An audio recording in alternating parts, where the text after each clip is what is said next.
question, please state your name and affiliation, and we've got the boom mics around the room, so please raise your hand and we'll get around to you.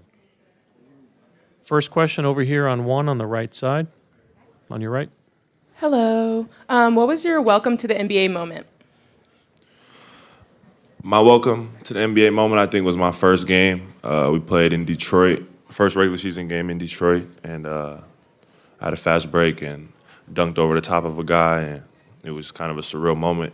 And I didn't really realize what I had did in the moment, but then after the game, like I just saw the clip and realized like really what I did, and it was crazy. So. Any other questions? Tim, on the back right. 3. Hey, Paolo.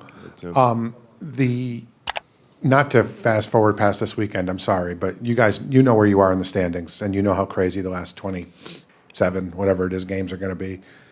How vital is this break to get everybody's minds right, and how fun, compared to last year, how much fun do you think this will be, knowing that literally every single game you play the rest of the way is going to have some sort of playoff implication to it? Yeah, no, it's exciting. Like you said, just having all these games after the break really means something. Every game, in and out, we gotta be ready to go. Because we're trying to make this final push, and the break, just everyone getting a chance to take a breath and get whatever it is they need, whether it's rest, time with their friends and family. It's a great time to just take that time. So. I look forward to getting back and making that push at the end. Next question on the right side in the front row on 1. Paolo, when you've gone up against other All-Stars throughout the season, have they talked to you at all? And if so, what kind of messaging and what kind of support have they given you as far as confidence going forward? Yeah, I think, some guys, for sure have just said, little gems to me throughout the season. Told me I'm playing well and, they love what I'm doing, stuff like that. And then once I did make the All-Star, guys definitely, went out their way to tell me congratulations, which is dope, because, not even really knowing the guys, just them coming up and saying congrats, it's just a brotherhood in the NBA. And so I appreciate it. On your left here in the second row. P, what's up, man? Congrats on all the accomplishments. I feel like you're a part of the group of, we call it KD school, because you, Chet, everybody's starting to hoop that's been, working out with him during the summer. What are some things that, you can talk about in terms of his workout, learning the pivots, the spins, everything that you've learned, over the summer? Like, what can you say about that? Yeah, no, he, working out him just showed me kind of, how to be even more efficient as a scorer. Like you said, a lot of pivots, a lot of, movement without dribbling. When you catch, getting your defender off balance, being able to just simplify the game, get to your spots. That was really just one of the major takeaways that I had from working out with him. It wasn't 7, 8 dribbles. There was never any of that. It was all simple, 3, maybe 4 dribble combos, pump fakes, pivots, turnarounds, just all stuff to be able to rise over the top and make the game a lot more simpler. Right here in the front row. Thank you. Tony Sid from Mexico, Nación Ráfaga. Can you share with us your last experience in Mexico City? Mexico has a huge fan base, and each year there's just sold out all the games in Mexico.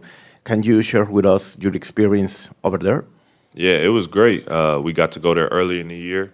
The fanfare was crazy. I didn't know what to expect, but it was sold out game. The media at practice was crazy, so you could just tell how excited they were for us to be there playing. And as far as the game was super fun, super energetic. The crowd was into it. Every play that was made, they were reacting. So it was a really fun game to be a part of. Third row on your right. Tom Orsborn, San Antonio Express News. You've faced Victor enough to kind of get a read on him. I'm not referring to what he does on the court in terms of defense, offense, but just his personality. What's your read on what his demeanor's like and just how he carries himself? Well, I don't really know him too well, but he seems like a pretty smart guy who understands who he is. He's the number 1 pick, so they're counting on him to turn around, the franchise. And I think he understands that. I think he understands the pressure that comes with it. And I think he's handling it well. I think he's playing well. So, yeah. Second row on your right. Hi there. What current Duke player do you think will be in Rising Stars next year? On the team right now? That's a good question. I like some of the guys they got this year. Some guys been playing well. I think Jared McCain's been playing pretty well. I think Kyle Filipowski has a chance. He's been playing well. But yeah, I mean, depends on who comes out the draft. But I'm always watching them, cheering them on. But I like some of their players for sure. Shout out my guy Jeremy Roach too. Any other questions? Take last two here and on the back right. P, wanted to ask you, first 5 games, weren't the best at the start, but November 2nd, you started to 30 points that game. After that, you have not looked back. Talk about, how the start of the season went. For me, one thing that I noticed is you weren't getting to that between the legs cross. When you get to that, a lot of dangerous stuff happens, bro. So just talk about that, learning from them 5 games and then what you did after to, get on that stretch and now become an all-star too. Yeah, no, so coming into this season, I had just played in the World Cup. And, when we got done, I think it was like 2 or 3 weeks until training camp. And so usually that's like when you get built up and ramped up to get into training camp. And me, it was the opposite. Like, I didn't touch a ball after that for 2 weeks. So then I came into training camp just body like, I'd been sitting down, not really into it. So I had to kind of ramp up through the training camp, through the preseason. And that takes, that can take from 2 weeks to maybe a month. And then so to start the year, I was kind of out of rhythm. And I was kind of playing, like I was kind of having trouble fitting back in, I think, to, our team after playing so long with the guys. So, and I think I also just, the role I was playing on USA kind of, I wouldn't say it clouded, how I played the first 4 games, but it just kind of, I had to get back to who I really was, what I'm saying, having the ball in my hands, being that guy.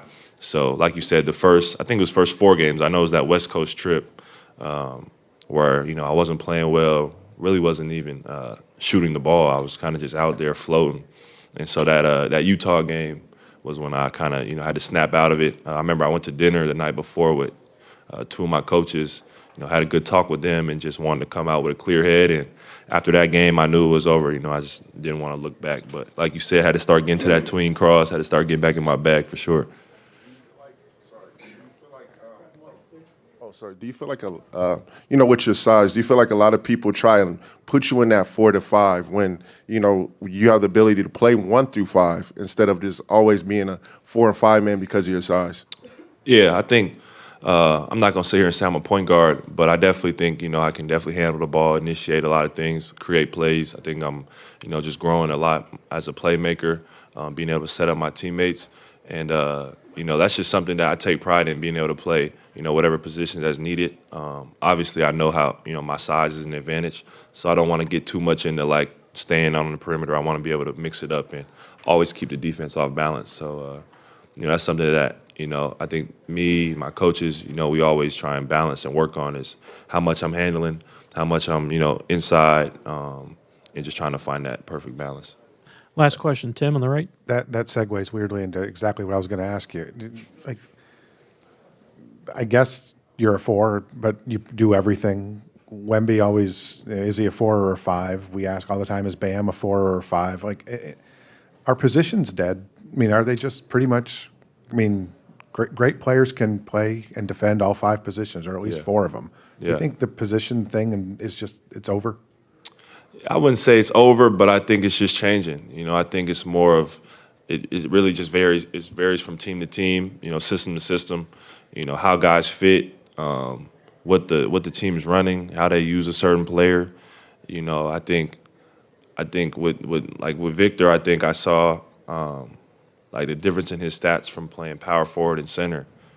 So like when you're out on the perimeter, like I said, with my size, I don't want to be on the perimeter too much because then you can become, inefficient or taking, bad shots. So you want to stay kind of around the rim, but also you want to be able to use your versatility to keep the defense off balance and make plays from the perimeter. So just finding that for me has been a challenge just coming into the league. Because I think when I first came in, I kind of I just wanted the ball and wanted to like dribble around and see what I could do.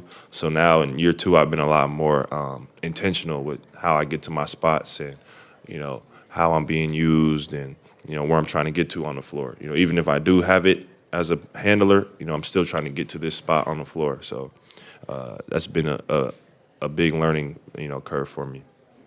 Thank you.